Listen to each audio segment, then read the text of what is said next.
Alors, bonsoir. Bienvenue.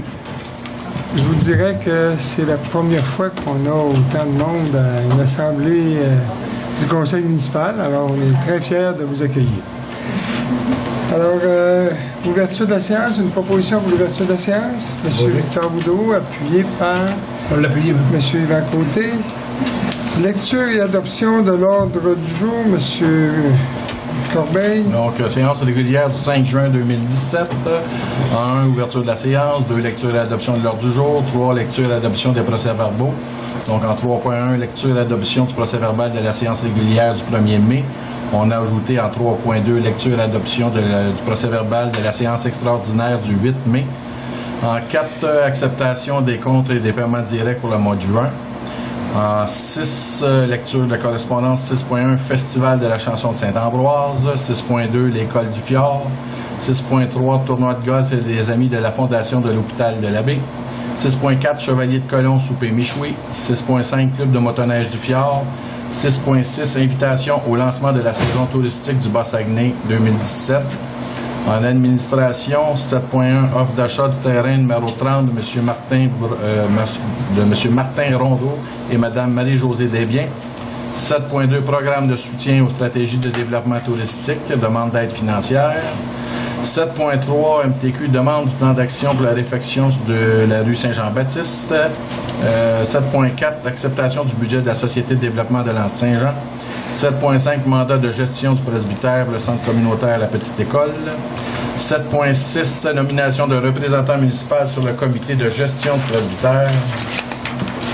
7.7, mandat pour l'aménagement du presbytère. 7.8, programme de crédit de taxes, règlement 11-281. 7.9, règlement 16-330, affectation des dépenses. En 8, travaux publics. 8.1, inspection des passerelles et ancrage au quai municipal. 8.2, ouverture des soumissions pour le poste de l'Hermine. 8.3, ouverture des soumissions pour l'achat de 3 groupes électrogènes. 8.4, chauffe-eau pour la piscine municipale. En urbanisme, 9.1, demande de dérogation mineure dans le dossier de M. Serge Tremblay et M. Jean-Daniel Bédard. 9.2, demande auprès de la CPTAQ dans le dossier de M. Charles Houd. 9.3, permis de construction dans le dossier de M. Serge Tremblay et M. Jean-Daniel Bédard. 9.4, demande de dérogation mineure dans le dossier de M. Guy Bourassa. 9.5, droit d'occupation du domaine municipal pour la propriété située au 8 chemin Saint-Thomas-Sud. En 10, sécurité publique. 10.1, versement à la régie de la sécurité incendie. 11, il n'y a aucun point. 12, on a ajouté 2 points. 12.1, entente municipale pour la gestion de l'éco-centre avec la MRC. Et 12.2, protocole d'entente concernant les activités au Mont-Édouard. Suivi en 13, le rapport des comités information, 14 périodes de questions et 15 fermetures de la séance. Quelqu'un propose l'ordre du jour. M. Éric Thibault, appuyé par M. Granpa, accepté à l'unanimité. Lecture et adoption du procès-verbal de la séance régulière du 1er mai 2017. M. Corbeil.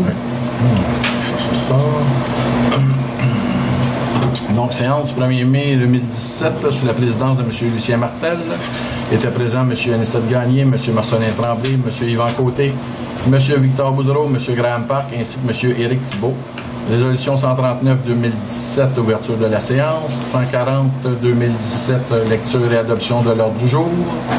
141-2017, lecture et adoption du procès-verbal de la séance régulière du 3 avril.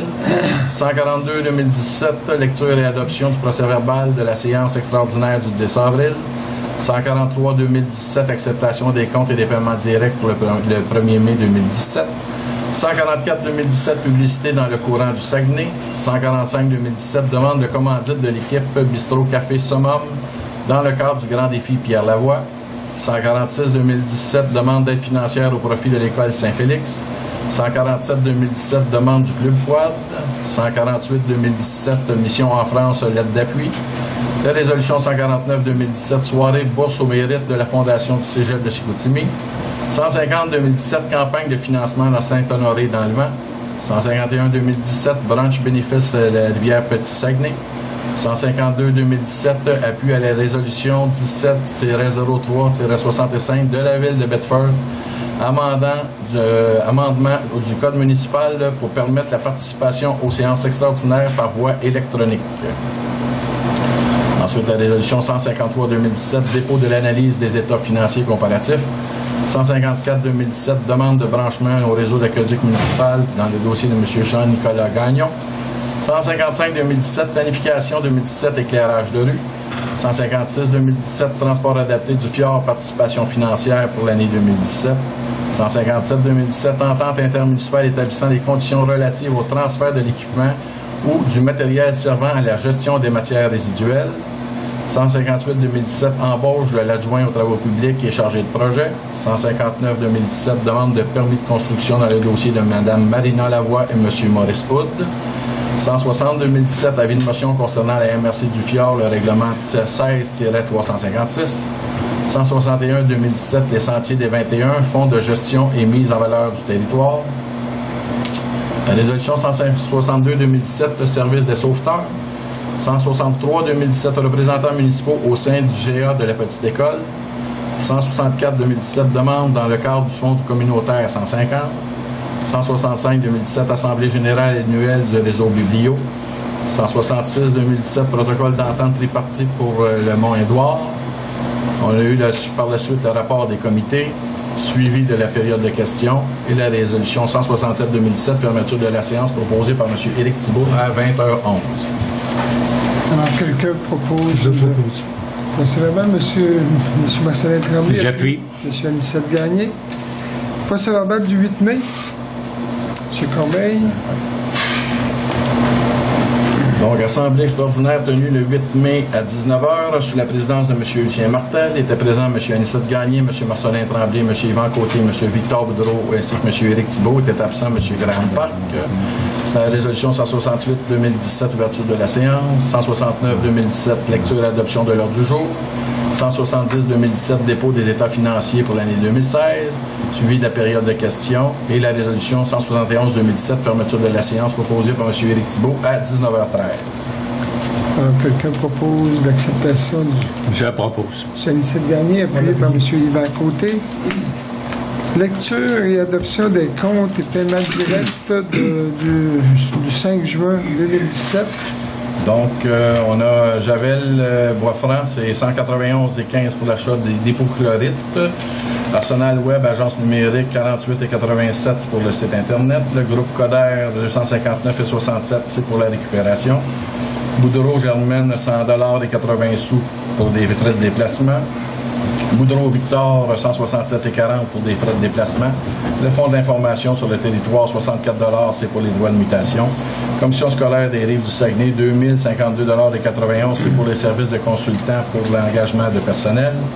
Côté Yvan, 416,30 c'est pour les frais de déplacement. Réseau Biblio du Saguenay-Lac-Saint-Jean, 469,31 c'est pour l'achat d'une chute à livres. Groupe Environex, 249,9 c'est pour les tests d'eau. Amiro Incorporé, 249,9 c'était l'achat d'hiver.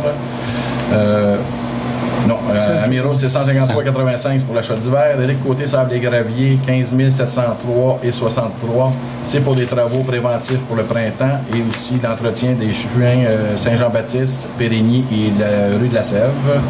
Étier Avocat Incorporé, c'est un crédit de 108,47 Évasion Sport, 308,22 pour l'achat de luminaires. Bureautique FTI, 21,83 c'est pour l'achat d'enveloppe. Gagné Anicette, 43,20 des frais de déplacement. Garage Mécap Pneus, 1378,45 c'est pour l'entretien des unités mobiles 1 et 2. Gaudreau Irénée, 100 c'est pour le service de montage du chapiteau le 27 mai. Nordastello, 1537,36 ça c'est pour les travaux d'analyse pour le poste d'aqueduc de la rue d'Hermine. Groupe Archambault Incorporé, 508,15 pour l'achat de livres. Groupe Ultima, 62 527. C'est les assurances pour l'année 2017, comprenant celles du Mont-Édouard et du camping. Gay Incorporé, 1289,99 c'est pour le service de grue au quai municipal. Horizon Graphique, 229,95 c'est les frais de renouvellement pour l'Apple Store.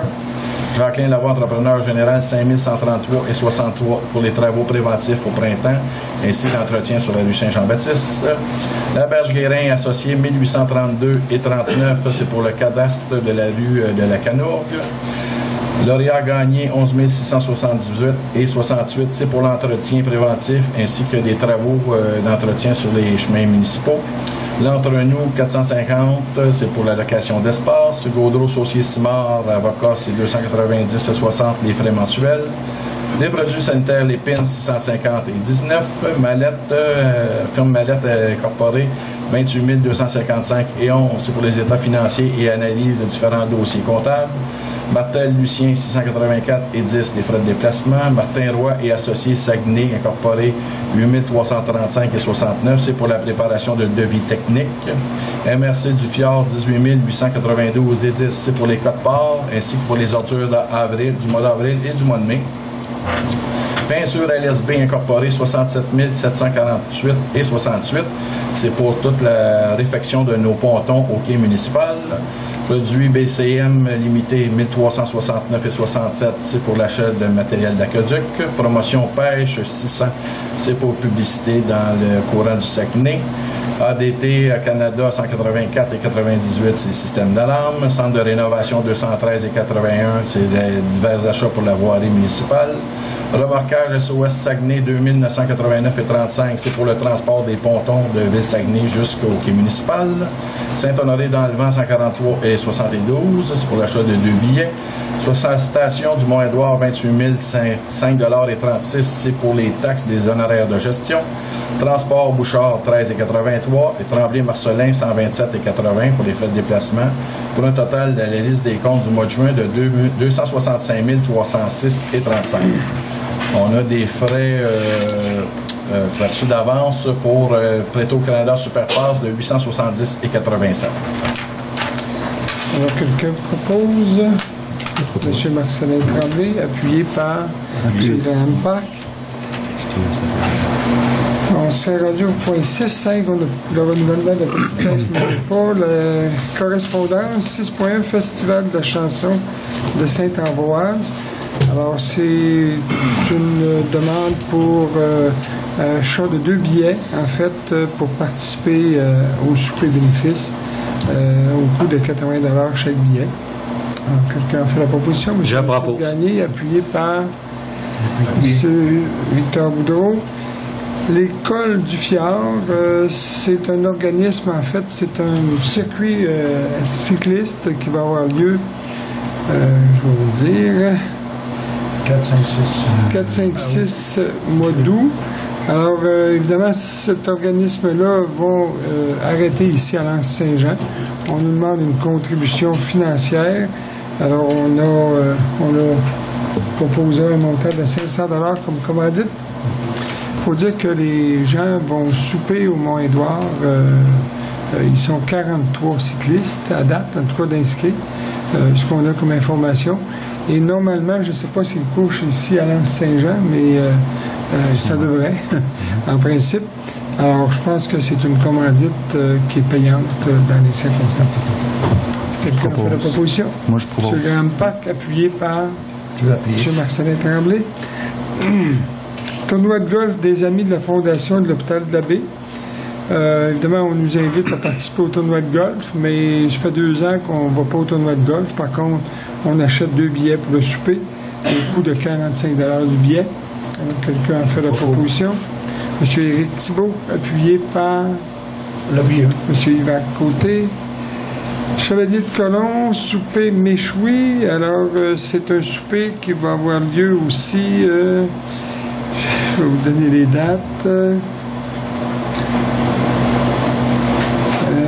17 juin. 17 juin, c'est ça? Alors, c'est pour acheter 4 billets pour l'occasion. C'est des billets à 25 $, donc au coût de 100 $. Quelqu'un a fait la proposition. M. Victor Boudreau, appuyé par M. Anicette Gagné. On a le Club de motoneige du Fjord, 6.5. Alors, le Club de motoneige du Fjord nous ont présenté les problèmes qu'ils ont présentement. C'est des problèmes qui font en sorte que s'il n'y a pas des travaux correctifs qui sont faits d'ici la prochaine saison, ça peut compromettre en tout cas certains circuits, notamment entre l'Anse-Saint-Jean-Petit-Saguenay et Petit-Saguenay, Baie-Sainte-Catherine.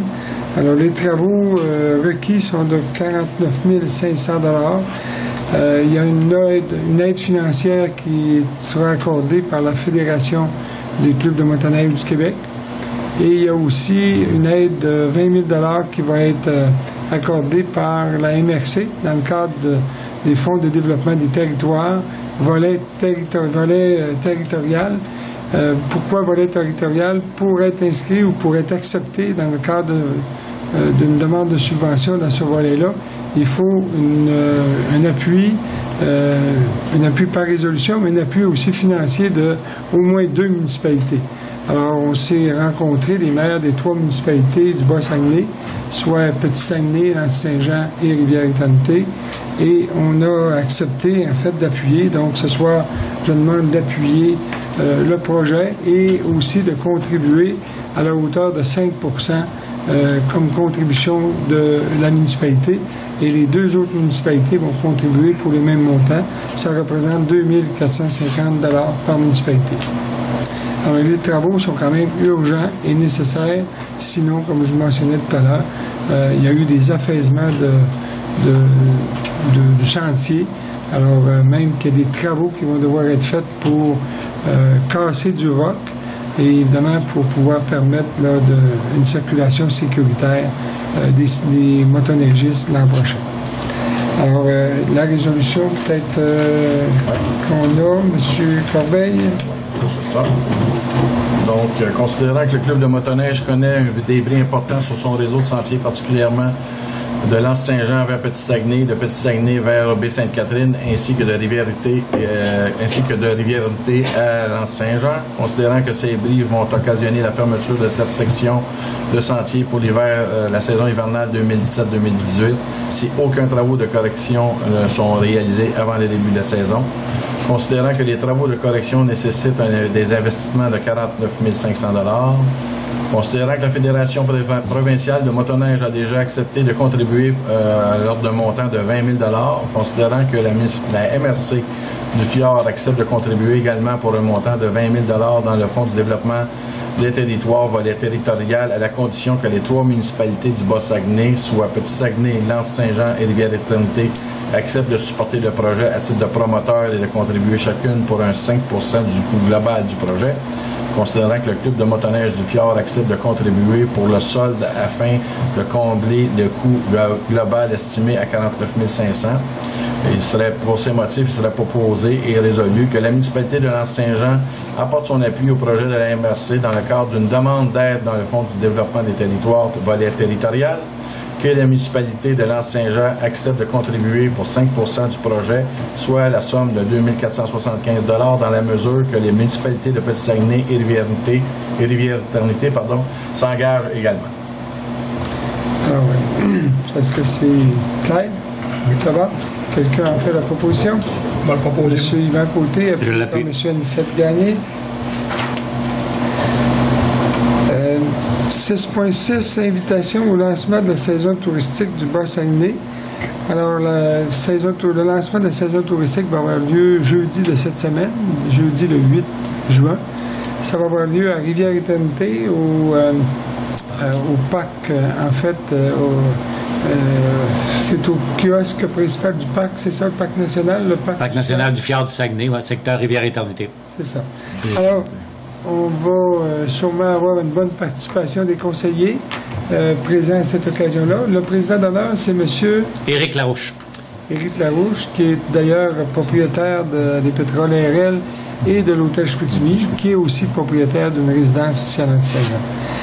Alors, je demanderai une résolution pour justement prêter le chapiteau à cette occasion-là, parce qu'on sait au Parc national du Fjord du Saguenay, il n'y a pas comme tel de grande salle pour accueillir quand même plusieurs personnes.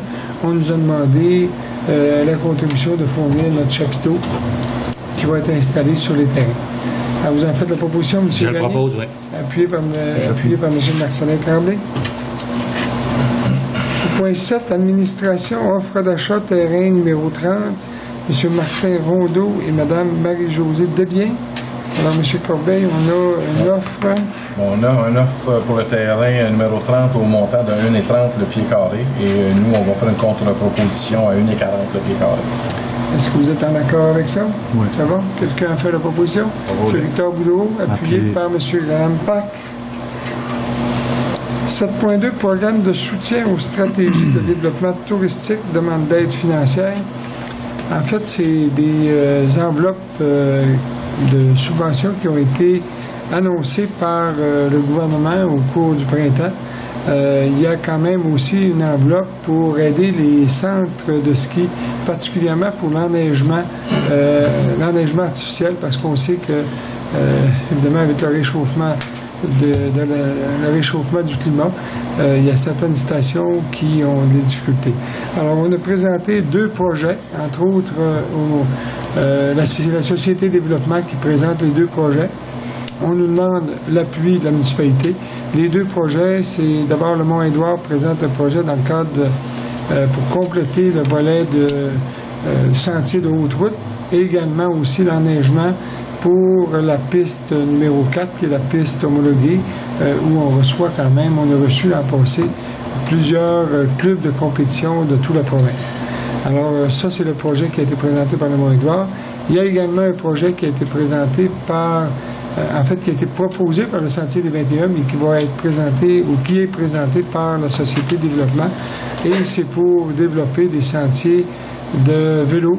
En fait, c'est du vélo de montagne et également aussi pour relier le Mont-Édouard avec le village, parce qu'on sait qu'actuellement, le réseau qui avait été, ou le sentier qui avait été développé est malheureusement inaccessible. Alors, on veut développer d'autres réseaux. Alors, c'est pour obtenir un appui, en fait, de la municipalité dans le cadre de ces 2 projets-là. Est-ce que... Je propose. Ça fait la proposition, M. Thibault, appuyé par M. Graham Pack. Vous avez reçu les 2 projets, hein? Vous avez pu prendre connaissance des 2 projets. 7.3, demande de plan d'action pour la réfection de la rue Saint-Jean-Baptiste au ministère des Transports. Je pense que vous allez être d'accord avec moi que notre rue Saint-Jean-Baptiste est en piètre état. Donc, on veut demander au ministère des Transports un plan d'action pour justement la réfection de cette rue-là. On sait que souvent, des fois, ils le font par étapes. Donc, M. Corbeil, s'il vous plaît, est-ce que vous pouvez lire notre projet de résolution? Oui.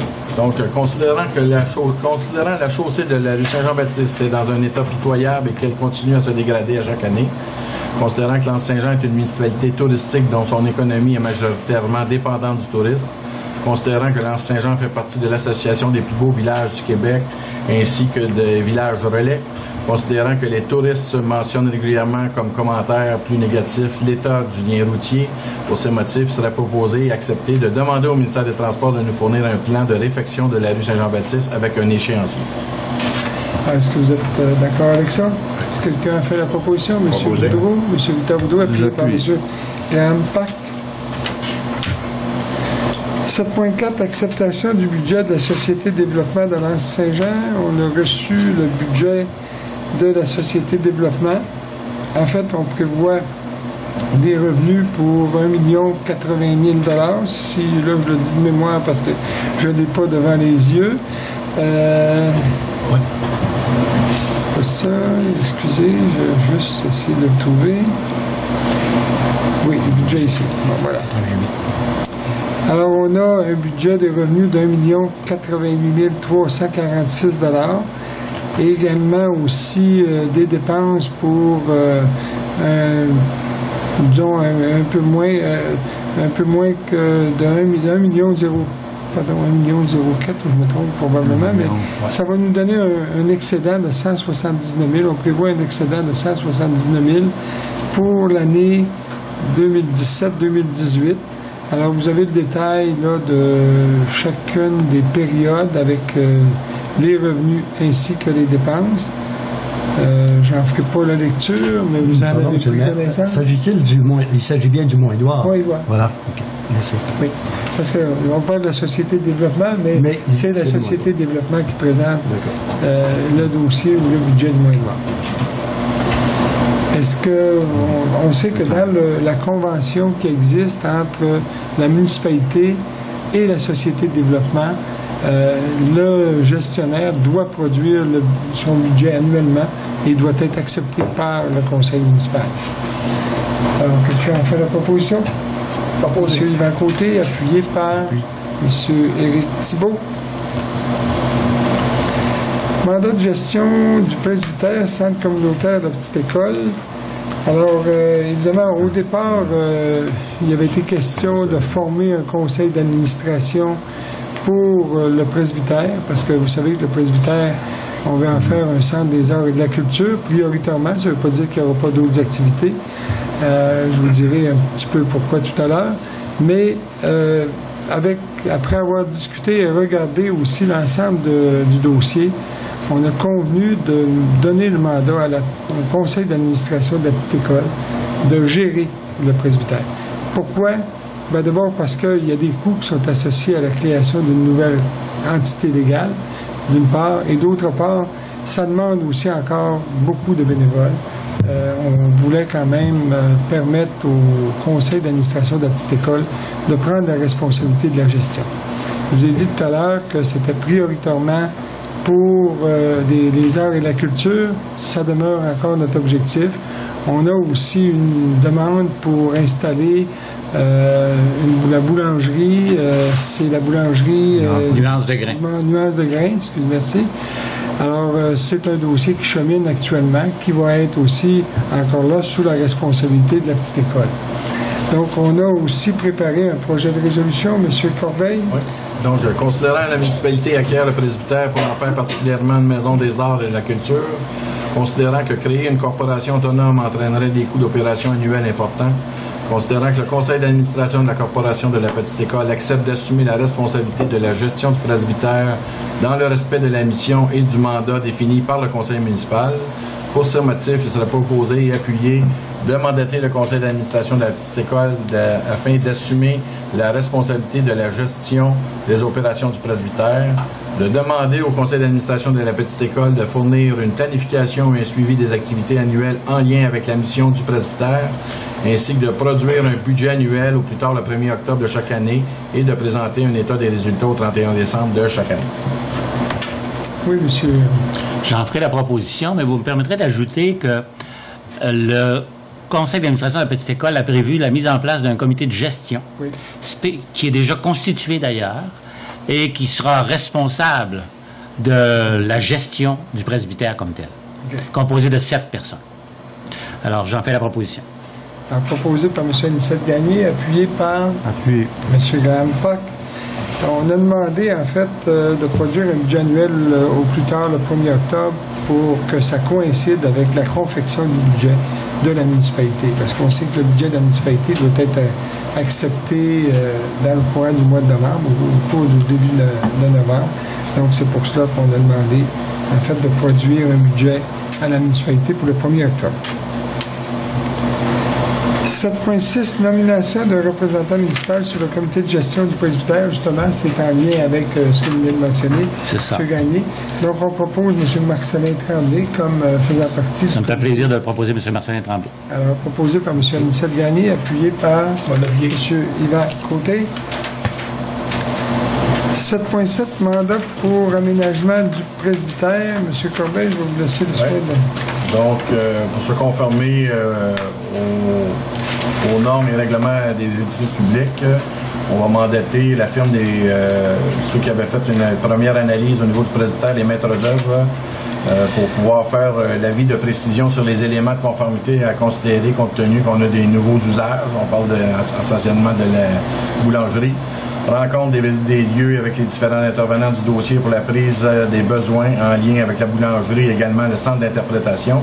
Première phase visant l'élaboration des plans du rez-de-chaussée pour y recevoir la boulangerie et le centre d'interprétation pour le 1er juillet 2017, ainsi qu'une deuxième phase visant l'élaboration de plans et d'étapes pour compléter les aménagements du centre d'interprétation, le tout pour un montant de 6 200 $ plus taxes.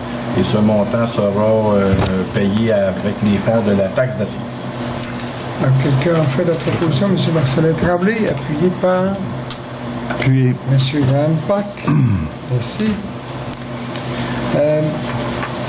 7.8, Programme de crédit de taxe règlement 11-281, M. Corbeil. Oui, donc, c'est un programme de crédit de taxe pour les entreprises.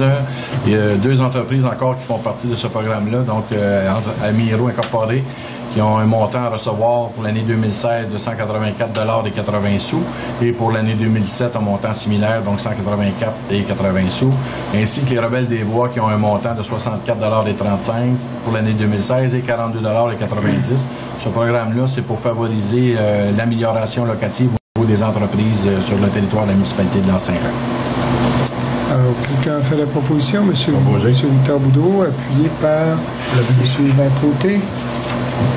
7.9, règlement 16-330, affectation de dépenses, M. Corneille. Donc, en 2016, on avait adopté un règlement par appui, le règlement 16-330, un règlement d'une valeur de 350 000 $. Par la suite, il faut affecter les dépenses par résolution. Donc, il va y avoir une dépense d'affectée pour la réfection des pontons au niveau du quai municipal pour 74 100 $ et aussi pour la réfection de la halte routière pour un montant de 6 000 $. Ce qui fait un total de 80 100 $. Alors, quelqu'un a fait la proposition? Je le propose. M. Anicette Gagné, appuyé par M. Victor Boudreau.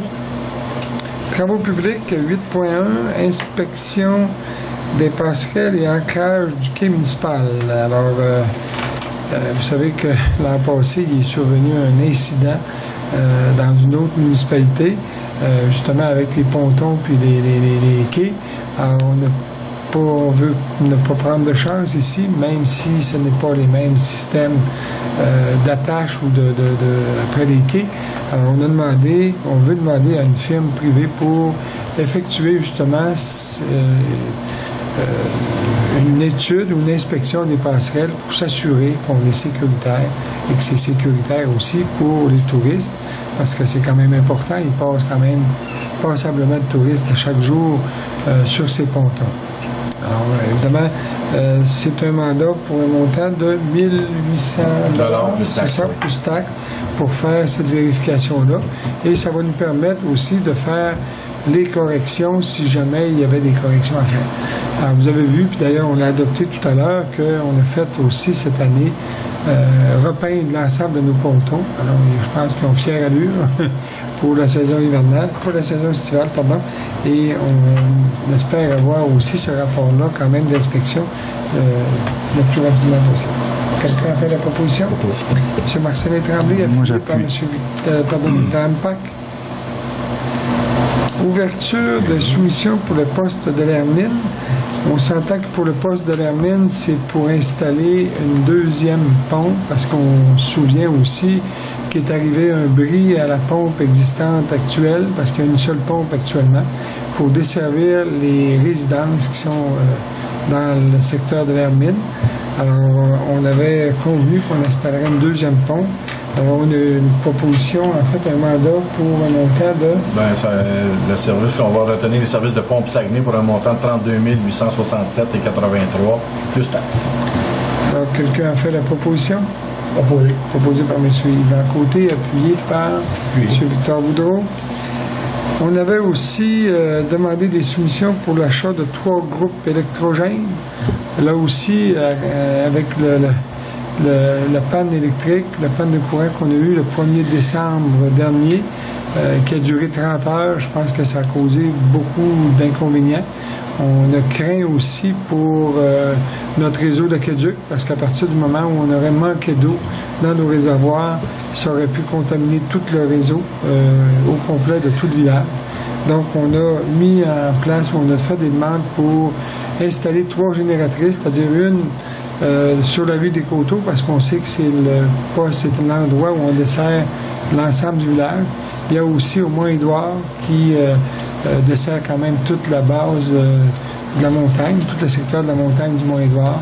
Et il y a aussi dans le secteur de l'Hermine, donc si jamais il y avait une panne électrique, on va installer en plus de la pompe qu'on vient de mentionner tout à l'heure, une génératrice pour pouvoir permettre là, de desservir le secteur malgré une panne de courant. Donc, ce serait pour pouvoir accepter une proposition de... L'entreprise de Dromco qui a été retenue au montant de 104 415, incluant les taxes. Vous en faites la proposition, M. Je le propose, oui. Appuyé par M. Éric Thibault. chauffe-eau de la piscine municipale. Alors, je comprends que notre chauffe-eau doit être remplacé, M. Corbin? Oui, tout à fait. Donc, on avait demandé des soumissions et c'est Piscine Pro qui était le meilleur marché au montant de 5 545 plus taxes. Alors, quelqu'un propose... a fait la proposition, M. Marcelin Tremblay, pardon, appuyé par M. Yvan Côté. Au point 9, urbanisme 9.1, demande de dérogation mineure, M. Serge Tremblay et M. Jean-Daniel Bédard. M. Corbeil. Oui, donc on a eu une demande de dérogation mineure, dérogation qui a été affichée. Alors là, c'est l'adoption comme telle de la dérogation pour ces deux messieurs-là qui veulent construire sur la rue de la Canoë. Ça a été adopté aussi par le Conseil consultatif d'urbanisme? Oui, effectivement. Le plein est conforme. Le plein est conforme. Alors, vous proposez, M. Thibault, appuyé par M. Boudreau, M. Victor Boudreau. 9.2, demande auprès de la CPTAQ, dossier de M. Charles Wood. Alors, M. Charles Wood avait déjà fait une demande auprès de la CPTAQ, ça a été refusé. Alors, il nous demande de faire une deuxième demande. Vous savez que lorsqu'un résident comme ça veut demander quand même à la CPTAQ de faire le dézonage d'un certain terrain, ça prend l'acceptation de la municipalité. Donc, il veut revenir à la charge auprès de la CPTAQ avec des nouveaux arguments pour pouvoir obtenir une réponse positive. Alors, quelqu'un a fait la demande, a fait la proposition? M. Yvan Côté, appuyé par M. Grandpac. Il y a aussi le permis de construction de M. Serge Tremblay et M. Jean-Daniel Bédard. On a accepté tout à l'heure la dérogation mineure. Maintenant, ce serait pour accorder le permis de construction. M. Tremblay et M. Jean-Daniel Bédard, c'est sur la rue de la Canourgue. C'est le terrain. Est-ce qu'on se souvient du numéro du terrain? Pas le numéro du terrain. C'est le lot 57-1-4-6 sur la rue de la Canourgue. OK. Alors, ça a été approuvé par le Conseil consultatif d'urbanisme. Étant donné que c'est un journée. OK. Alors, quelqu'un a fait la proposition? M. Anicet Gagné, appuyé par M. Yvan Côté. 9.4, demande de dérogation mineure, M. Guy Bourassa. M. Corbeil. Alors, c'est M. Bourassa, c'est le 41 chemin...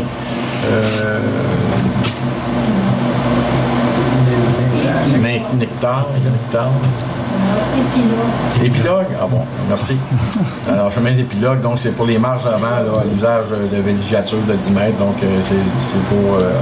On a fait afficher la demande de dérogation mineure. Il faut l'accepter pour passer de 10 mètres à 6 mètres.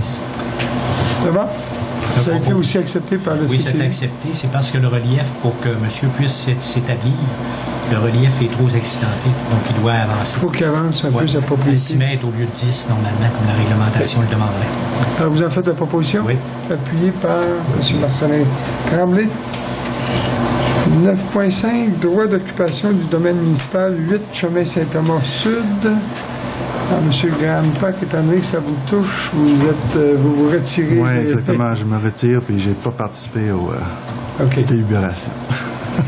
Alors, c'est pour accepter, en fait, le fait que la maison, justement, 8 chemin Saint-Thomas, est dans la marge au niveau de la rue. C'est ça.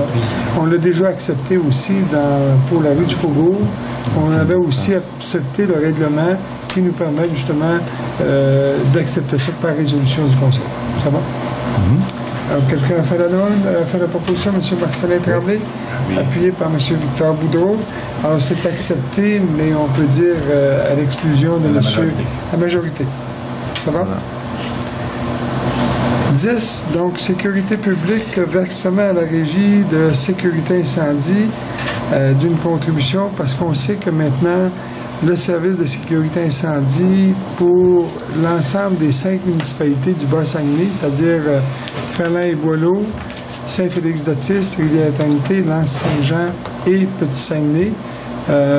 Les 5 municipalités ont formé une régie intermunicipale de sécurité incendie pour gérer l'ensemble du service de sécurité incendie sur le territoire. Alors, évidemment, la régie a obtenu ses lettres d'autorisation de la part du ministre.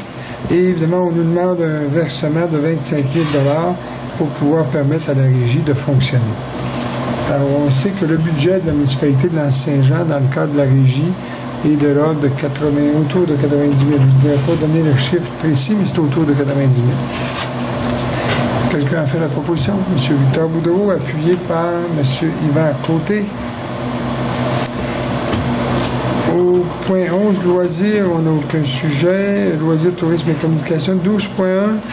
Donc, à Varia, on a une entente municipale avec la MRC et en ce qui concerne notre éco-centre, M. Corbeil. Oui, donc la MRC avait déclaré ses compétences en gestion de matières résiduelles, sauf qu'au niveau des éco-centres, c'est pas toutes les municipalités situées sur le territoire de la MRC qui en ont. Donc, il va y avoir une entente particulière avec chaque municipalité pour la gestion des opérations des éco-centres. Donc, c'est d'autoriser la direction générale à signer cette entente-là pour un certain temps, le temps que la MRC se dote d'une structure complète sur l'ensemble du territoire.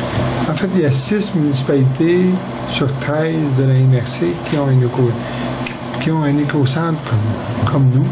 C'est pour ça qu'il faut avoir cette entente-là avec la MRC. Alors, quelqu'un a fait la proposition? M. Yvan Côté, appuyé par M. Éric Thibault. 12.1, protocole d'entente concernant les activités au Mont-Édouard. Vous avez reçu le protocole d'entente qui vous a été acheminé. En fait, l'idée, à la dernière réunion, on avait justement adopté une résolution mentionnant qu'on allait justement adopter un projet de protocole d'entente à convenir, en fait, avec les organismes qui ont des activités au Mont-Édouard.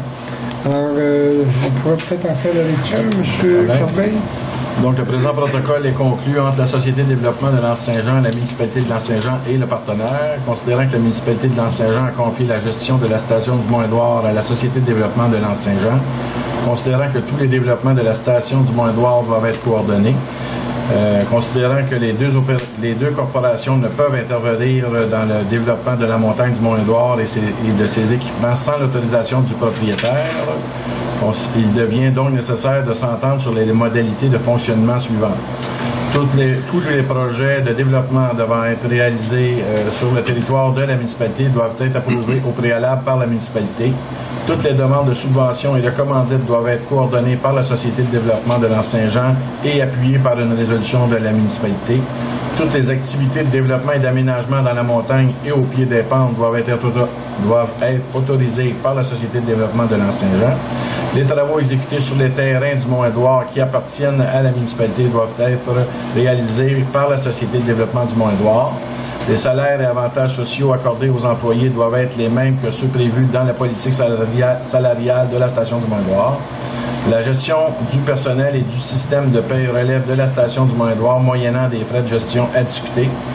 Un comité de coordination composé de représentants de l'organisme partenaire et du gestionnaire sera mis de l'avant pour assurer le suivi de la réalisation du projet. Lorsque les activités sont organisées à la station du Mont-Édouard, un contrat doit être négocié et signé entre le partenaire et la station du Mont-Édouard afin de s'assurer de la sécurité et de prévoir le partage des bénéfices ainsi que les retombées pour le bar, les remontées, le restaurant, etc. Et nous avons signé à Lanse-Saint-Jean, les trois vont signer, donc la municipalité, la Société de développement et le partenaire qui fera les aménagements.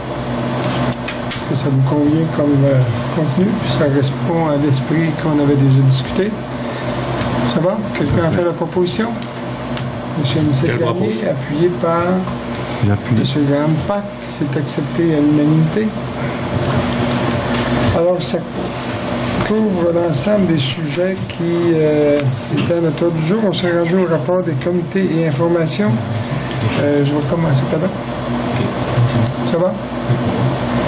Je vais commencer à ma gauche. Est-ce que, M. Victor, vous avez quelque chose à mentionner? Oui, c'est pour vous dire que j'ai assisté au souper pour fêter le 45e anniversaire de la Ligue des sacs de sable. Pour un organisme comme la Ligue des sacs de sable, ça fait 45 ans que ça existe. C'est encore très, très actif. Il y a M. Maurice me dit qu'aujourd'hui c'est le président à l'heure actuelle. Ils sont en moyenne 25 à 30 personnes qui vont jouer au baseball push. Ça se fait à Polyvalent. Oui. Ensuite, c'est eux autres qui s'occupent aussi du bingo. Tous les mardis, je pense qu'il y a un bingo. C'est vraiment, vraiment populaire. Et puis pour un organisme qui dure 45 ans, c'est vraiment, là, il y a des personnes qui sont là depuis le début. J'étais au souper, puis ils l'ont nommé. Moi, je ne les nommerai pas parce que je vais l'oublier. J'ai de la misère avec les noms, vous le savez. Ça fait que... Mais c'est pour dire bravo à tout le monde qui sont impliqués. Le comité de direction sont encore là. Il y en a une madame qui est là depuis le début dans le comité de direction. Ça fait que c'est pour vous dire que 45 ans, j'ai commencé très jeune. Parce que la madame est pas si vieille que ça. Ensuite, pour changer de propos, c'est pour vous avertir que l'éco-centre de dépôt sec dans la rue Saint-Thomas-Sud va être ouvert du samedi de 9h jusqu'à 3h de l'après-midi à partir de samedi prochain jusqu'à la Saint-Jean-Baptiste, à la fin de semaine de Saint-Baptiste. Disons que le printemps, ça accommode beaucoup de monde. On ramasse puis on se dépêche le samedi. Des fois, on n'a pas juste ça à faire. Puis lorsque c'est ouvert dans l'après-midi, ça accommode beaucoup de gens. Beaucoup de gens. Même moi, ça permet. Merci. Est-ce qu'on pourrait adopter une résolution, une motion de félicitations à l'organisation de la Ligue des Sables? Je pense que ça mérite d'être souligné. Oui, c'est vrai.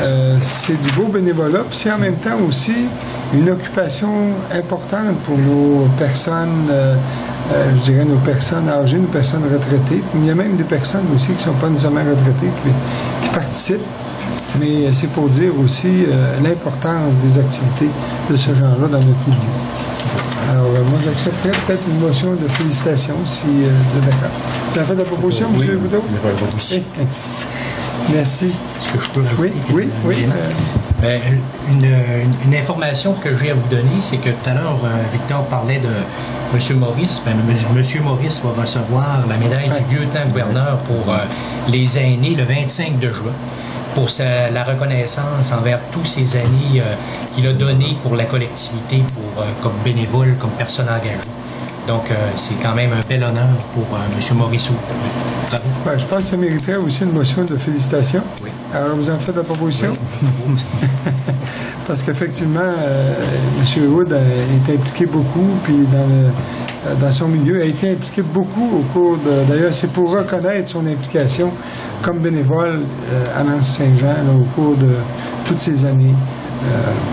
Donc, vous en faites la proposition. Merci. Il y a aussi, je crois, une autre personne qui va être reconnue... la jeunesse, c'est pas dans notre municipalité. C'est pas dans... OK. C'est beau. Ça va? Alors, M. Anissette, est-ce que vous avez quelque chose à nous faire part? Oui, je vais commencer par un message publicitaire. On a la 2e édition, le 10 juin, de la Fête des voisins. Organisée par la Petite École, le Comité des familles, le Comité des loisirs, le Comité vert. Habituellement, ça a beaucoup de succès. Auparavant, on l'appelait la Fête du printemps. Maintenant, on l'appelle la Fête des voisins. Alors, il y aura, comme l'année passée et les années auparavant, il y aura des tirages de plantes vivaces pour ceux qui viendront nous visiter. Habituellement, c'est très achalandé. Habituellement, on reçoit beaucoup de monde, puis les gens sont bien heureux. Il y aura, bien sûr, la vente de hot dogs, comme on a fait l'an passé par le Comité des familles. Et il y aura une ambiance musicale grâce à M. Morisseau. Puisqu'on en parle. Alors, bien sûr, l'invitation est lancée à toute la population. Et les composteurs à votre prix. Oui. Merci. Merci de le préciser. Je l'ai oublié. Sur le composteur. Madame la Verte.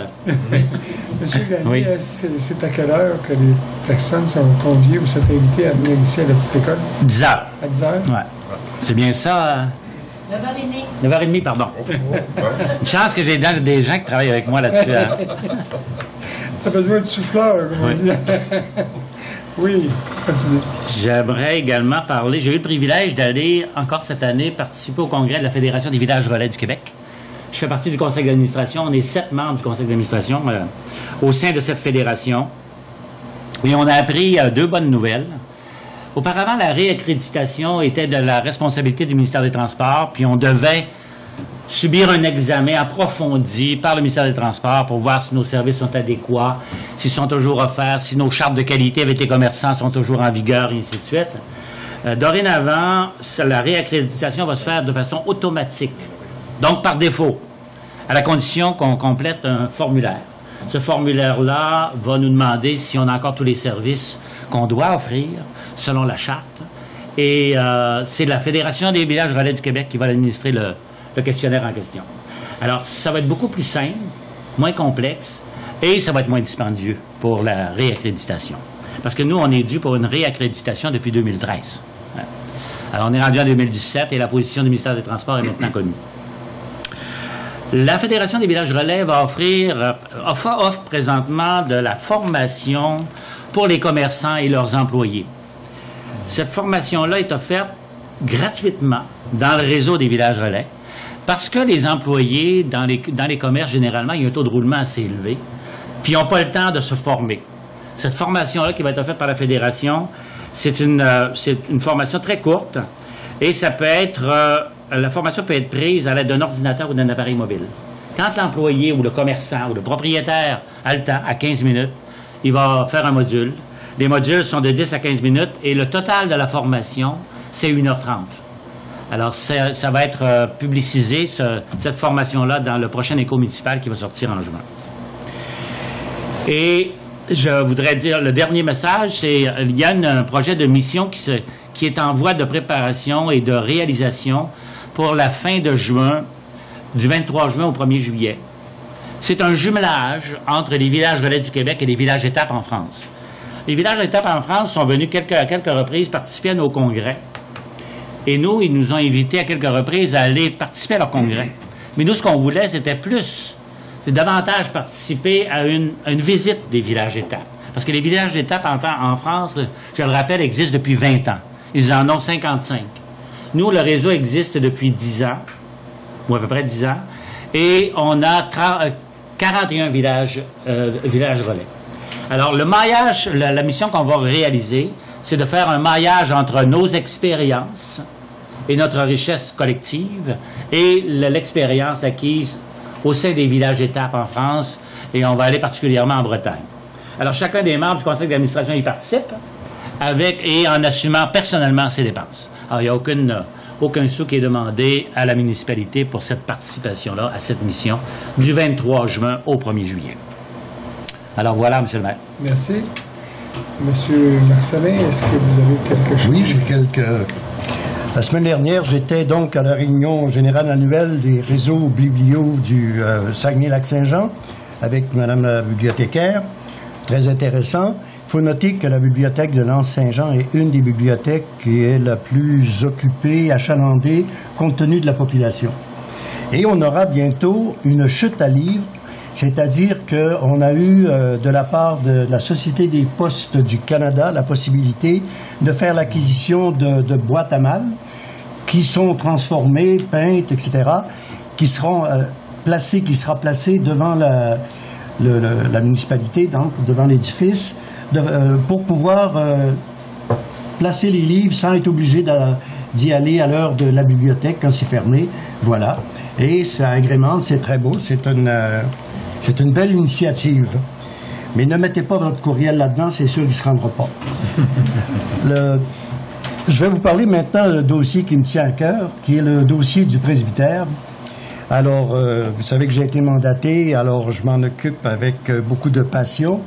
Vous vous rappelez, je fais un petit historique, vous vous rappelez qu'il y a une pétition qui a été signée, plus de 400 personnes qui ont répondu, à savoir est-ce que ce serait intéressant que la municipalité fasse l'acquisition du presbytère, qui nous a été offert par la fabrique, et donc les gens étaient tout à fait favorables, ce que la municipalité a fait. À partir du moment où on devient propriétaire de cette bâtisse, qui est, soit dit en passant, patrimoniale, alors il faut en faire quelque chose. Et l'idée première, c'était d'en faire un centre culturel. Un milieu de vie, un centre culturel, un endroit où il va se passer des choses, parce que c'est vraiment le cœur du village, et ça fait partie d'un ensemble qui est l'église, le presbytère et le cimetière. Les touristes, les gens viennent visiter et vont faire le tour, comme c'est le cas. Maintenant, le centre culturel, ça ne rapporte pas beaucoup d'argent. C'est bien au contraire, ça coûte de l'argent. On veut permettre aux artistes locaux de pouvoir exposer, de pouvoir faire des performances, de pouvoir présenter au public leurs productions. Alors, il est question de faire des expositions permanentes, des expositions itinérantes, des spectacles de danse, spectacles de théâtre, tout est possible. Le presbytère contient environ 9 locaux, plus ou moins grands, de très grands, des plus petits, qui étaient à l'origine soit des chambres pour les curés. On a même la chambre de l'évêque qui sera à visiter si ça vous intéresse. C'est un lit comme tout le monde, il n'y a pas de problème. Et donc, il faut rendre ça, il faut que ça soit rentable. Et on a eu la merveilleuse idée, c'est-à-dire quelqu'un nous a proposé une très bonne idée, c'est-à-dire d'installer une micro-boulangerie à l'intérieur du presbytère. On a dû négocier pour ce qui est de la surface à utiliser, les locaux, etc. Au début, ça nous a semblé un peu étrange. Et puis, en fin de compte, on s'est aperçu avec M. le maire et d'autres personnes que, effectivement, ce qui attire le monde, c'est le monde. Et les gens vont visiter, vont s'arrêter, vont manger un croissant, vont acheter un pain, ça va sentir bon, prendre un bon café. On va peut-être même, Madame la propriétaire avait une idée que je trouvais géniale, de fabriquer des petites nappes et de prêter des nappes aux gens pour aller manger sur le parterre du presbytère, sur le gazon et tout. Il y a plein de bonnes idées comme ça. Donc, on a dû négocier pour voir l'espace que cette entreprise peut occuper. Et on voulait s'assurer absolument que cette entreprise ne serait pas en concurrence, en compétition avec d'autres entreprises dans le domaine de l'alimentation. Et c'est certain, ça c'est sûr, que ce qui sera offert là n'est pas offert à nulle part. Ça c'est certain, c'est un service qui est particulier, c'est vraiment une boulangerie artisanale qui offre des produits spéciaux, très bons, etc. Alors, on a préparé donc un bail et puis on a négocié. Et si tout va bien, l'ouverture devrait se faire pour le 1er juillet. On l'espère bien et on souhaite bonne chance à tout le monde. Et ce loyer-là va permettre de payer une partie de ce que ça coûte un centre culturel. Naturellement, l'entreprise aura à défrayer le coût de l'électricité qu'ils vont utiliser, c'est sûr. Une assurance est obligatoire, etc. Tout a été prévu. Et on souhaite bonne chance à cette entreprise qui est vraiment particulière et vraiment intéressante. Merci. Merci. Juste de mentionner, peut-être rajouter, M.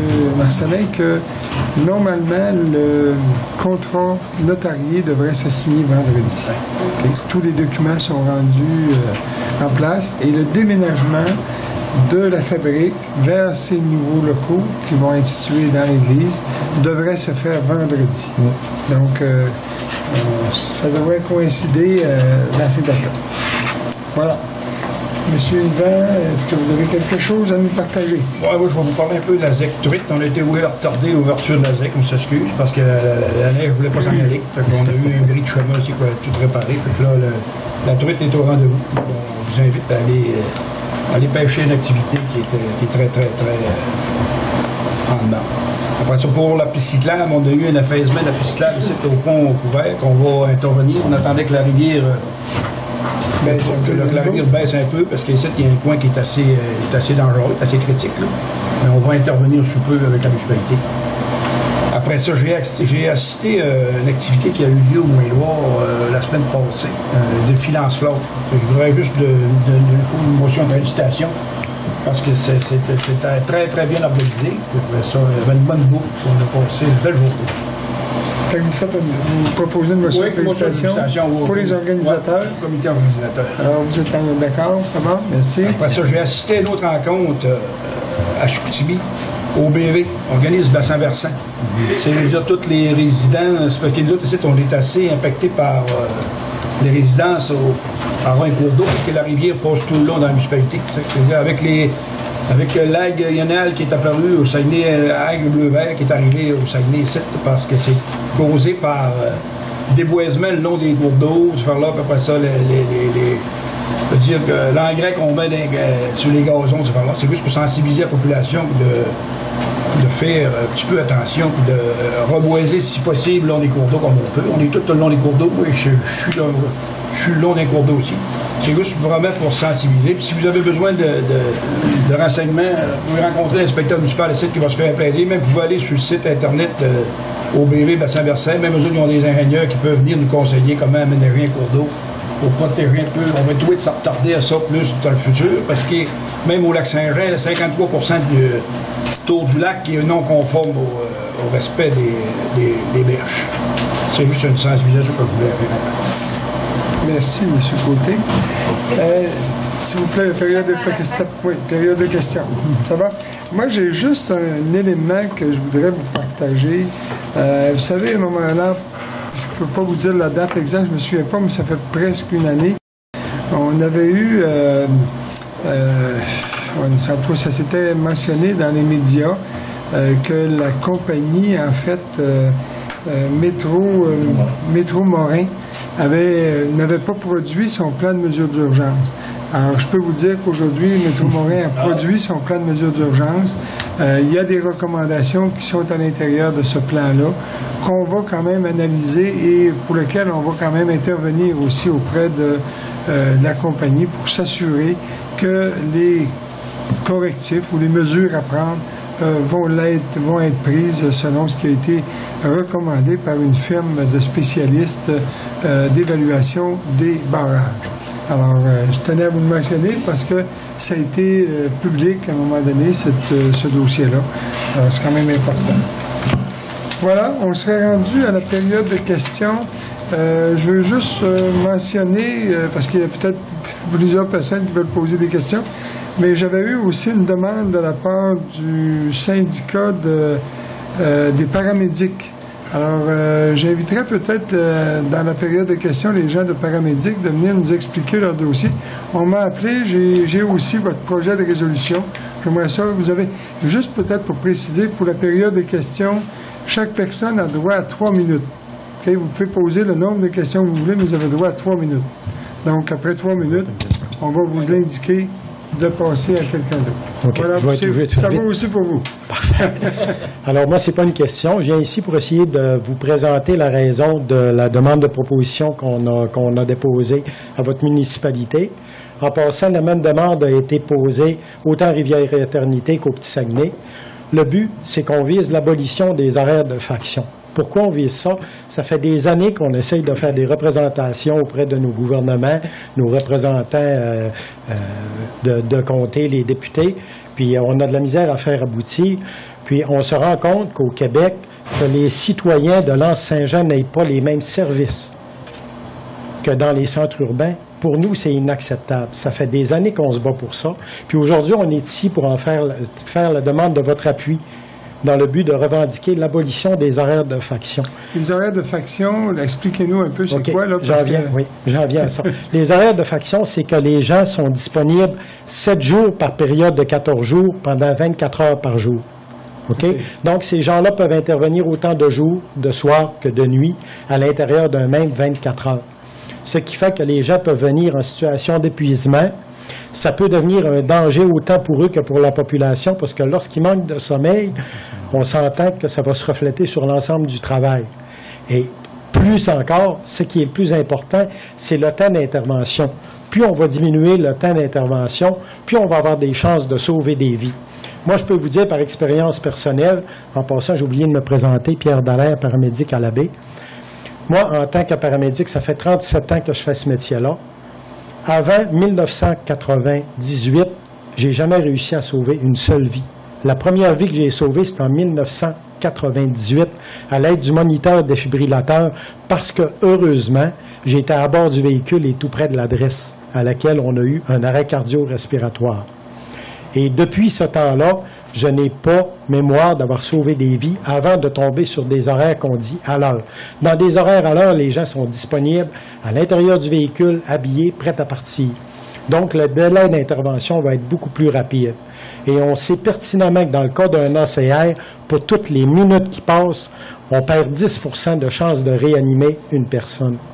Mais au-delà de l'ACR, lorsqu'il y a des médicaments qui sont donnés, parce que maintenant les paramédics donnent des médicaments, autant pour aider les gens qui sont en détresse respiratoire que pour les douleurs thoraciques, lorsqu'on réussit de façon rapide et préventive à administrer la médication, on va diminuer les journées d'hospitalisation, puis on va rallonger l'espérance de vie de ces gens-là. Et on ne comprend pas encore pourquoi le gouvernement du Québec refuse à des municipalités comme la vôtre, sous prétexte qu'elles sont plus petites, de ne pas avoir les mêmes services que dans les centres urbains. Et c'est la raison pour laquelle on est venu demander votre appui et les déposer auprès de nos décideurs des gouvernements. Ça va? Ça va? Merci, oui. On a la proposition. Je demanderais peut-être, il y a juste un élément dans votre proposition, votre premier élément, votre premier considérant, moi je l'enlèverais là, parce que je ne veux pas me prononcer sur cet aspect-là, mais pour les autres, je suis à l'aise. Okay. Bien, libre à vous. OK? Ça va. Vous nous en faire la lecture, M. Donc, considérant les défis qu'entraîne la réalité territoriale de notre secteur pour les services d'urgence, considérant que les services préhospitaliers sont primordiaux pour assurer un sentiment de sécurité dans notre communauté, considérant que les services préhospitaliers sont assurés actuellement par des paramédics soumis à des horaires de faction de type 7-14, considérant que ce type d'horaire ajoute un délai de réponse supplémentaire d'une dizaine de minutes comparativement à un horaire à l'heure, considérant que les horaires de faction ne devaient être qu'une mesure transitoire et temporaire, considérant que le syndicat des paramédics du Saguenay-Lac-Saint-Jean Nord FSS-CSN porte avec les 3600 paramédics de la CSN de la négociation provinciale comme revendication l'abolition des horaires de faction, considérant que cette revendication touche directement la qualité et l'accessibilité des services préhospitaliers dans les communautés rurales, considérant que les citoyens et citoyennes des communautés rurales ont droit aux mêmes services préhospitaliers que dans les grands centres, il serait proposé et appuyé que le conseil municipal de L'Anse-Saint-Jean appuie la revendication des syndicats paramédics affiliés à la FSS-CSN concernant l'abolition des horaires de faction pour les paramédics des communautés rurales du Québec dans le cadre de leur présente négociation de convention collective, défend le droit des citoyens et citoyennes d'avoir accès aux mêmes services préhospitaliers que celles et ceux des grands centres urbains, et porte cette revendication sur les forums et les tribunes appropriées. Est-ce qu'il y en a qui veulent s'exprimer sur la résolution? Ça n'implique pas la municipalité en termes d'engagement, à part de dire on appuie. Voilà. Je trouve que c'est bien parce que si on en avait besoin, on aimerait bien qu'ils arrivent assez rapidement. Tout à fait. Est-ce que d'autres commentaires? Oui, M. Thibault. Je voulais proposer. Vous avez proposé, oui. Appuyé par M. Yvan Côté, donc je comprends que c'est adopté à l'unanimité. Merci, M. Merci.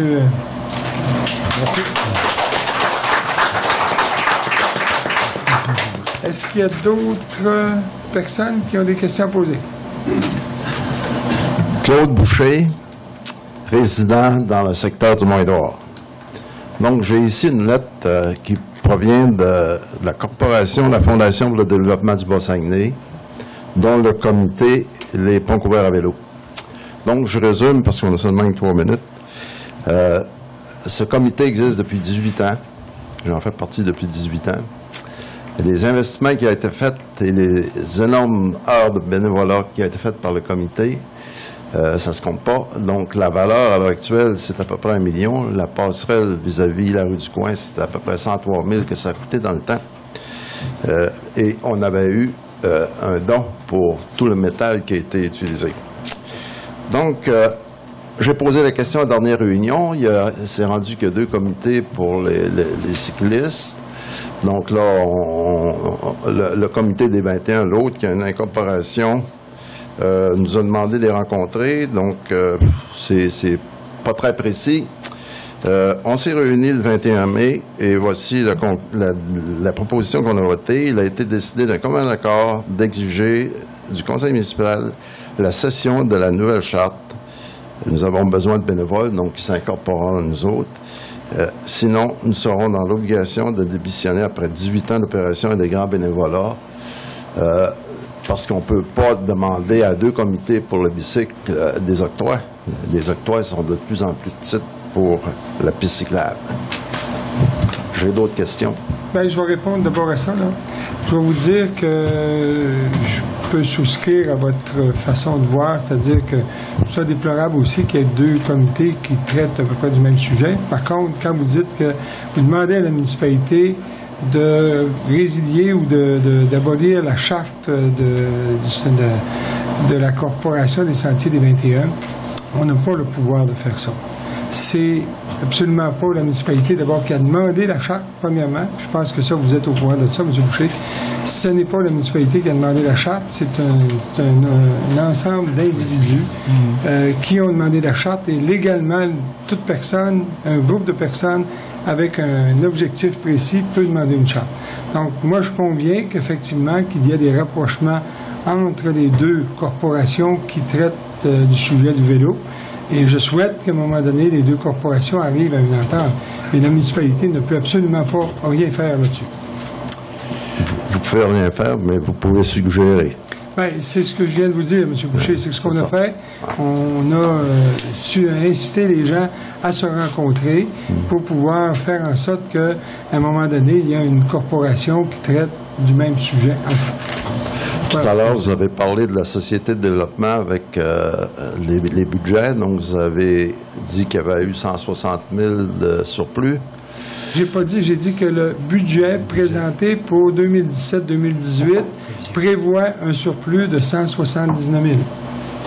Mais la municipalité donne toujours un octroi de 150 000. Oui, ça fait partie de... Et puis, la municipalité des frais pour le déblaiement des stationnements, c'est dans le contrat global de l'entretien des rues. Bien, vous ne m'apprenez rien, c'est ça. Mais je vais vous dire une chose. La raison pour laquelle la Corporation du Mont-Édouard a présenté un surplus de 179 000, c'est parce que quand on fait les états financiers à la fin de l'année, il faut inclure les amortissements des équipements et des bâtisses. Donc, si on ne fait pas ça, si on ne prévoit pas un surplus pour pouvoir compenser les amortissements qu'on inscrit aux états financiers, bien, on va présenter un déficit. Voilà, c'est un surplus, mais à la fin de l'année, c'est parce qu'on n'a pas prévu les amortissements. Si on prévoit les amortissements, on va arriver en équilibre.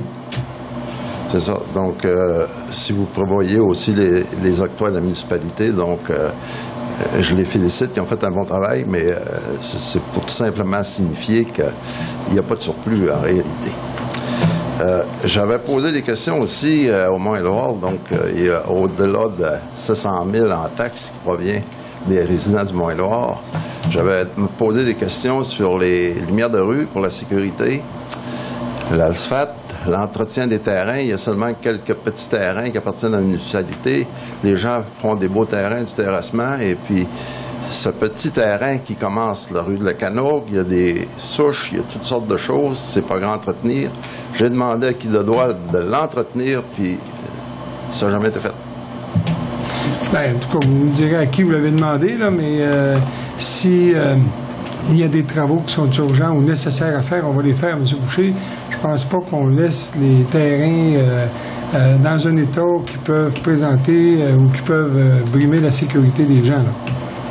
Puis les lumières de rue, vous avez parlé tout à l'heure, puis vous nous avez dit, la semaine dernière, vous nous avez même félicité parce qu'on avait installé ou qu'on avait pris la décision d'installer des lumières de rue, 5 lumières de rue dans le village. Oui, mais sur la rue de la Canogue, donc il y a 14 résidents de suite, là. Il y en a une qui va aller dans la loupe en haut, au bout de Vébron. Il va y en avoir une dans l'entrée de la rue de Vébron, parce que là, pour partir à ce bout-là. Ouais. Puis je pense qu'au point de Canour, puis monter pour le voir les bains. On monte au voir les bains. Merci, voilà. Ça répond à mes questions. J'en ai d'autres, mais j'interviendrai la prochaine fois. Merci. Oui.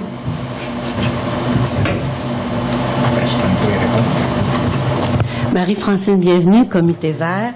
Alors, au niveau des déchets dangereux, les gens qui ont manqué leur coup là, pour les déposer en mai, là, quand il y a eu un samedi pour ça, est-ce que là, l'ouverture de notre centre de tri à des heures vraiment intéressantes, là, en juin, est-ce qu'on peut se reprendre pour les déchets dangereux? Est-ce qu'il y a les pancartes d'installer maintenant au centre de tri pour faciliter aux gens de savoir où on dépose la peinture, où on dépose ci, où on dépose ça? Est-ce que c'est installé, ça? Oui. Normalement, il y a un employé qui est là à partir de 9h le matin jusqu'à midi. Il va vous diriger, mais il y a des pancartes installées sur tous les conteneurs. Lorsqu'il c'est du métal, il y a du... Est-ce que c'est nouveau, les pancartes, ou c'est... Non, ils ont presque toujours été là depuis l'an passé qu'ils sont là. OK, parce que j'ai une personne du comité vert qui y a été, puis elle a trouvé que c'était pas clair du tout. Là, tu sais, on avait parlé à notre réunion là, il y a 2 mois que pour l'affichage, que ça pourrait être plus visible. En tout cas, là, je vais... On va porter une attention. OK. Ensuite, je veux revenir un peu sur ce que Yvan a dit, là. Ça m'a fait bien plaisir. Alors, les gens qui ont des gazons, là, les pissenlits, c'est absolument merveilleux, là. Les abeilles, ils ont de la misère à vivre, les abeilles, là, de ce temps-là. Puis, les pissenlits, c'est une des premières plantes, là, qui ont, c'est gratos, là. Ça arrive partout. Il y a plein d'affaires à part de ça. Les pissenlits, on peut mettre ça dans les salades, puis tout, là. Puis, les gens qui font entretenir leur gazon, là, mais c'est vraiment, c'est néfaste, ça. Quand je vois un maudit petite pancarte, là, tu sais, ça veut dire que c'est dangereux pour les chiens, les chats, les jeunes enfants. Pensez-vous que c'est bon pour vous autres, tu sais? Alors, laissez donc vivre les pissenlits. Puis là-dessus, je trouve ça merveilleux parce que la majorité des gens de Lens vivent avec leurs pissenlits. Alors, c'est vraiment super. Puis si mon 3 minutes n'est pas fini, j'aurais une question pour les ambulanciers. J'ai-tu bien compris que vous êtes Vous pouvez pas poser une question en dehors du... Bon, je vous demande au conseil municipal, un ambulancier qui est de service là pendant 24 heures, y a-tu le droit de dormir, vous pensez? Y a-tu obligé de dormir tout habillé? Oui, mais il peut être réveillé tout bout de champ. Bien, c'est ça. En fait, la demande, c'est pour permettre d'avoir au moins des gens qui sont sur des... Ça n'a pas d'allure de les empêcher de dormir pendant 24 heures. Puis si l'ambulancier dort, ben, il arrive plus tard. Quand ils dorment, mais c'est ça l'inconvénient. C'est que ces gens-là dorment. Donc, quand ils ont un appel, ça prend plus de temps pour pouvoir réagir. Alors que quand ils sont dans leur véhicule, ben déjà, ils sont en mouvement immédiatement. Alors, je félicite la municipalité de les avoir appuyés. Merci.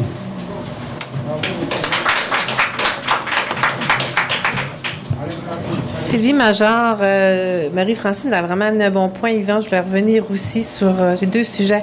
Sur les gazons.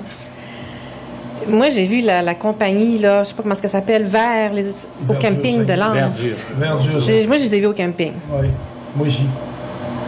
Il faut dire les choses, là. Fait qu'on parle d'algues, de rivières. La municipalité a une responsabilité déjà aussi. Chacun de nous aussi, là. Mais le camping, je l'ai vu au camping, en tout cas. C'est sûr qu'aujourd'hui, les produits qu'ils utilisent, c'est supposé d'être des produits non toxiques, là, mais regardez... ils mettent encore le petit pancarte. Le temps qu'ils mettront le petit pancarte...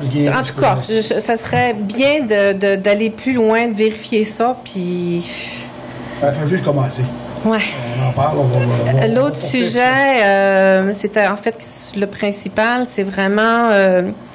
le coin névralgique, là, où Fier-en-Cac et Rebelle-des-Bois, le Café du Quai, là, ça prendrait un dos down parce que ça s'en vient de plus en plus dangereux, là. Il y a des jeunes qui passent. C'est les jeunes du village. Ça passe vite, là. Moi, je les vois, je suis là tout le temps.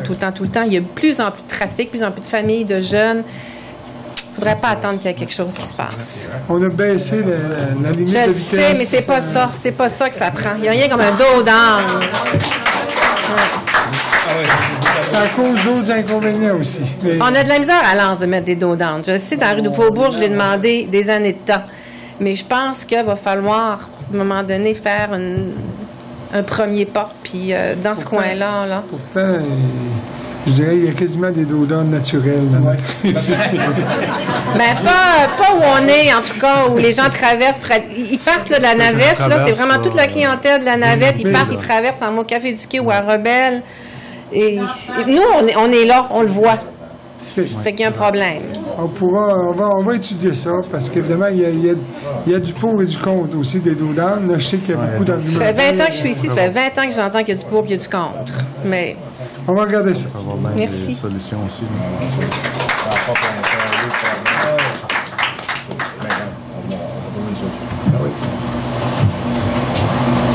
messieurs. Robert Lamar, je suis résident à Périgny et je suis coordonnateur à la ZEC Saumon. Je vais vous parler de la ZEC Saumon. Première chose, pour vous remercier des travaux que vous avez faits à l'accueil touristique.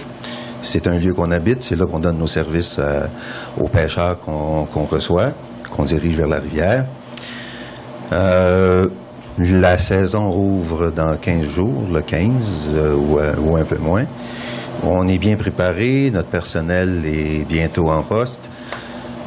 Puis on vous dirait que c'est une année qui est prometteuse. On a déjà le mois de juillet au complet qui est réservé. Je pense qu'il reste un trou, donc on est en bonne voie d'avoir une bonne réussite cette année. Mais je voudrais porter à votre attention un peu quelque chose de particulier par rapport au secteur 4 où on a un problème. Je pense que vous en avez entendu parler. Je voudrais vous ajouter des compléments pour vous dire que le secteur 4, c'est celui qui est près de la chute. Et c'est celui-là qui est entouré par d'abord un trottoir en ciment et le pont suspendu. Tout le monde ici à Lens le connaît. C'est un endroit qui est très fréquenté. D'abord par les pêcheurs. Bien que ce soit contingenté, ça veut dire qu'il n'y a que 5 pêcheurs par jour qui peuvent y accéder. Et par contre, il y a beaucoup de visiteurs qui s'y rendent. Et les visiteurs qui s'y rendent, la majorité, c'est des touristes. C'est un produit d'appel important pour la municipalité. La chute qui est là est exceptionnelle, surtout quand on voit les saumons qui essayent de gravir la chute.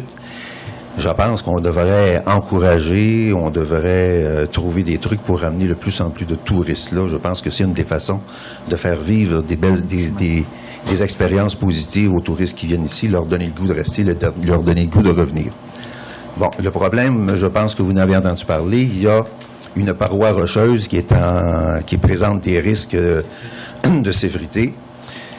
Il y a quelques gros cailloux, assez pour tuer quelqu'un, mais mettons, là, qui présentent le risque de tomber. On voudrait trouver une solution autre que de condamner les sentiers qui mènent au pont suspendu qui permet aux pêcheurs et aux touristes de traverser de l'autre côté de la rivière. Le secteur 4, c'est 50% des poissons qui sont pris dans la rivière qui viennent du secteur 4. Et c'est tellement important de pouvoir traverser de l'autre côté pour les pêcheurs. On a construit le pont suspendu qui était là pour donner accès aux deux côtés. Puis il y a eu beaucoup d'efforts de bénévolat pour être capable d'aménager soit le chalet qui est là, soit les trottoirs qui sont et les sentiers qui sont là. On s'est adressé à la MRC pour nous aider. J'avais envie de vous dire avant. Une ZEC comme la nôtre a des revenus d'opération, ça veut dire qu'ils sont issus de la pêche de 30 000 $ à peu près, puis on a à peu près 10 000 $ de location de locaux qu'on a. Et on a 100 000 $ de dépenses à rencontrer dans l'année, et la différence entre les deux, c'est d'une part des subventions salariales, puis d'autre part, c'est les efforts que tous et chacun faisons dans nos activités de financement. Des soupers, des spectacles bénéfices, etc. Et en principe, quand on fait ces activités-là, on le fait en disant que ces activités-là, les bénéfices vont servir au développement de la rivière, au développement et à la protection des poissons, du saumon et des truites qui sont dans notre rivière. On a un problème qu'on a fait évaluer par une firme d'ingénieurs qui estime les coûts de réparation à 10 000 $ à peu près. C'est donc dire que c'est pour, quand on s'adresse à une firme d'ingénieurs, 10 000 $, pour eux, c'est un travail qui est minime de 2-3 jours avec sans équipement lourd pour aller consolider les parois qui sont là. On s'est adressé à la MRC, on s'est adressé à la FQCA, là, la Fédération québécoise du saumon atlantique, les différentes associations qui sont vouées à la protection du saumon. On s'est adressé au propriétaire du terrain qui est le ministère des Transports. On s'est adressé à la sécurité civile. On s'est adressé à peu près à tout le monde pour se faire dire que on n'était pas maintenant, les dates ne correspondaient pas au plan budgétaire, à ce qu'il fallait pour être capable d'aménager, de consolider ça. ou bien tout simplement que ça ne concernait pas ni le ministère des Transports qui dit ben, c'est simple, on va la fermer le sentier. Si notre terrain peut devenir dangereux, on va le rendre moins accessible, c'est tout. On est bien conscient qu'il y a un sentier qui peut contourner le sentier qui est dangereux, mais c'est à peu près pas réaliste de demander aux pêcheurs ni aux touristes de remonter la Grande Côte pour descendre au pied de la rivière, pour aller prendre le sentier qui, lui, descend à peu près sur une centaine de pieds, qui est plus de l'escalade que de la randonnée pédestre. Puis imaginez un pêcheur avec son équipement à travers le bois, c'est difficile. L'ouverture, c'est le 15. On a l'inspecteur municipal qui nous recommande de fermer le sentier, la sécurité civile qui nous demande la même chose. Pour nous, c'est fermé comme à peu près 50% de la rivière. On a besoin d'aide. Je pense que la municipalité a été mis au courant du problème que nous vivions, qu'il y avait peut-être des disponibilités budgétaires qui étaient pour venir un peu plus tard.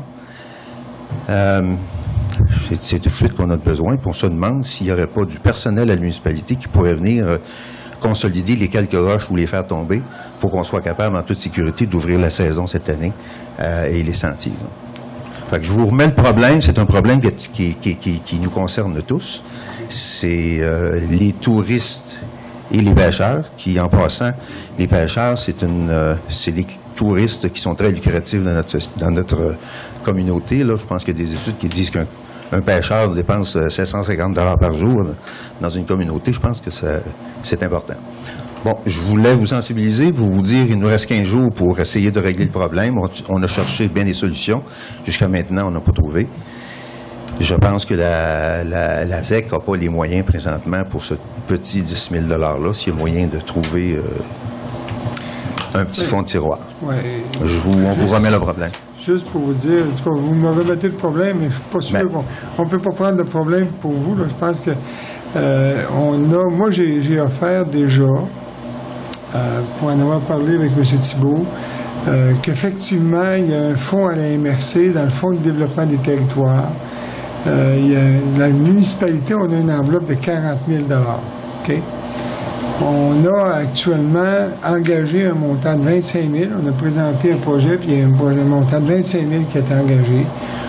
J'ai dit à M. Thibault que moi, j'étais très favorable à appuyer la ZEC Saumon pour aller chercher un montant de 10 000, mais il faut présenter un projet pour le mois d'août et il va être accepté au mois de septembre pour des travaux qui vont se réaliser cet automne. Ça, c'est la possibilité qu'on a. Et moi, on en a parlé déjà au Conseil. On a beaucoup d'ouverture de vous appuyer là-dedans. Par contre, je suis obligé d'y aller avec les délais et les périodes là, de présentation des projets. C'est sûr qu'on va retenir ce montant-là pour vous la ZEC, si vous en avez besoin. C'est bien évident que ça ne vous donne pas de résultats à court terme.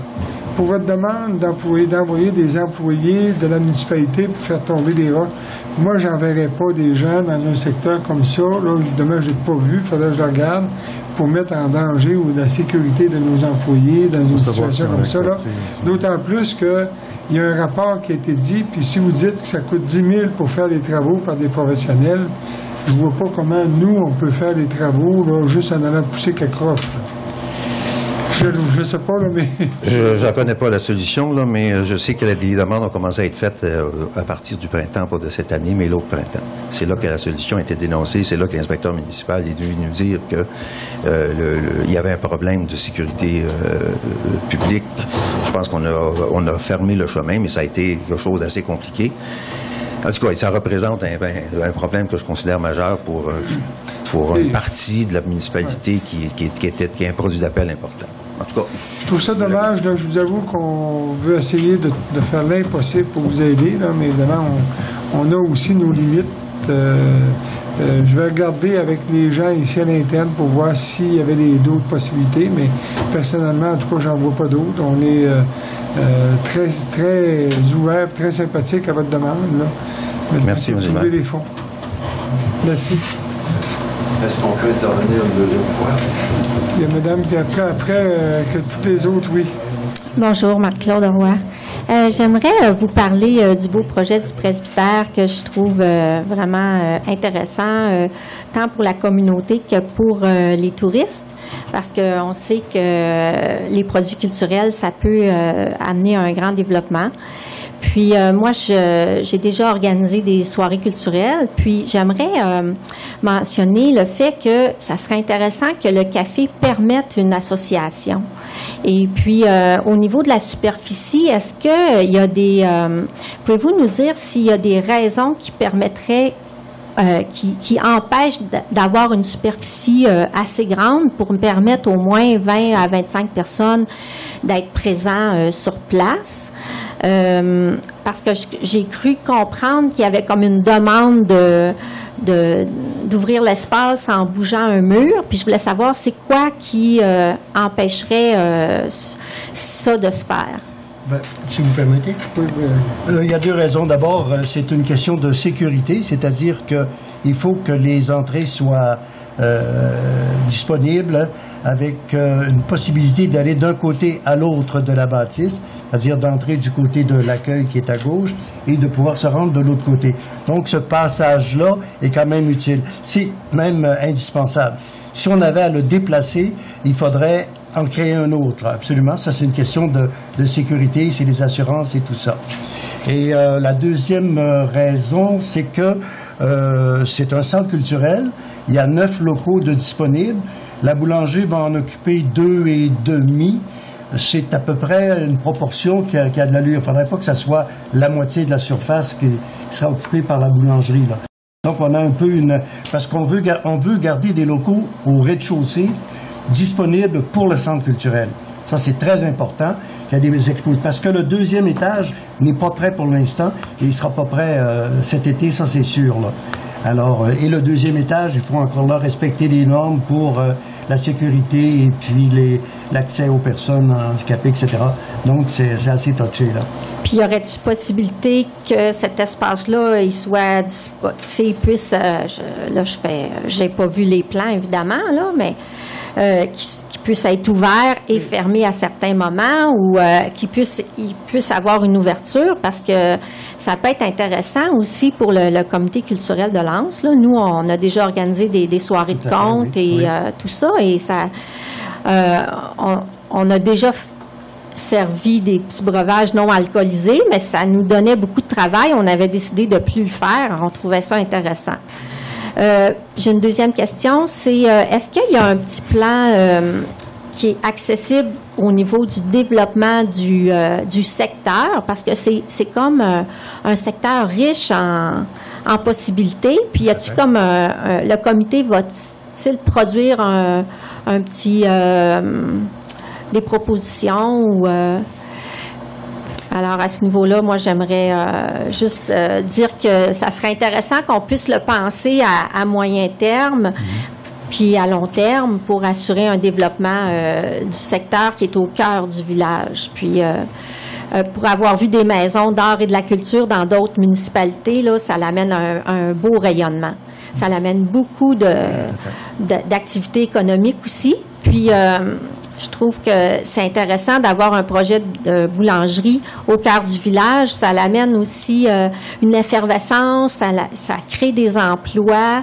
Je trouve ça vraiment un projet à supporter. Alors, si on peut essayer d'accommoder aussi la personne qui veut s'implanter, ben c'est gagnant pour tout le monde. C'est un projet gagnant-gagnant.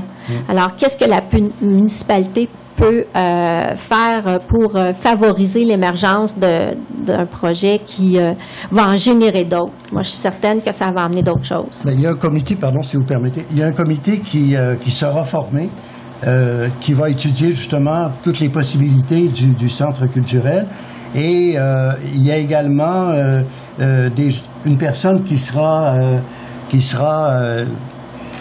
aura le mandat, si on veut, de travailler, une personne qui sera libérée de la petite école pour donner quelques heures sur ce comité-là, une permanence, si on veut.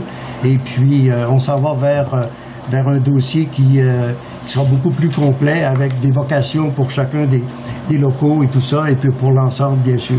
Mais il peut avoir, tu sais, des vocations à court terme, moyen terme. Tout à fait. Puis, si la boulangerie, ils sont là à court terme, on peut les accommoder. Puis ensuite, on va voir qu'est-ce qui va se greffer à tout ça, parce que je trouve que c'est un moteur. C'est important. Vous avez raison. Là, c'est la dernière question, parce que normalement, la période de questions, c'est 20 minutes. On est rendu à 30 minutes, mais je vais juste répondre en disant, écoutez, d'abord, le fait d'acquérir le presbytère, c'est parce qu'on y croit que dans le milieu, on peut créer... Excusez-moi, M. Martel, pouvez-vous, je vais me déplacer, mais si vous pouvez parler un petit peu plus fort. Oui, je m'excuse. Oui. Je disais que si on a acquis le presbytère ou si on est en train d'acquérir le presbytère, c'est parce qu'on y croit que vraiment, au niveau culturel et artistique, ça va avoir un impact important dans le milieu. Donc, c'est sûr qu'il ne faut pas brimer cet aspect-là, puis on va travailler très fort. C'est pour ça, tout à l'heure, dans la résolution, on a demandé à la petite école de nous fournir un plan des activités qui vont se réaliser dans la petite école, pas dans le presbytère, pardon, pour justement créer cette effervescence, créer ce mouvement, amener un milieu de vie. Et on est conscient aussi, puis d'ailleurs, je pense qu'on on essaye de trouver des solutions avec le propriétaire de la boulangerie pour pouvoir l'intégrer à l'intérieur de notre bâtisse, puis que ça soit gagnant-gagnant pour les deux, là. Mais il faut aussi, on a des contraintes avec la bâtisse. C'est pas une bâtisse facile à aménager, là. Hein? C'est une bâtisse qui a plus de 125 ans. Elle a 125 ans cette année, la bâtisse. Fait qu'imaginez, là, on essaie de trouver des solutions. Moi, je suis persuadé qu'on va trouver des solutions. Et merci. Merci beaucoup. La période de questions est terminée. On a excédé, on est rendu à 30 minutes. Alors, je demanderai une proposition pour la fermeture de la séance. Proposée par M. Yvan Côté. Merci beaucoup. Ça a été une belle séance, très disciplinée. Je vous remercie infiniment. Bonne fin de soirée.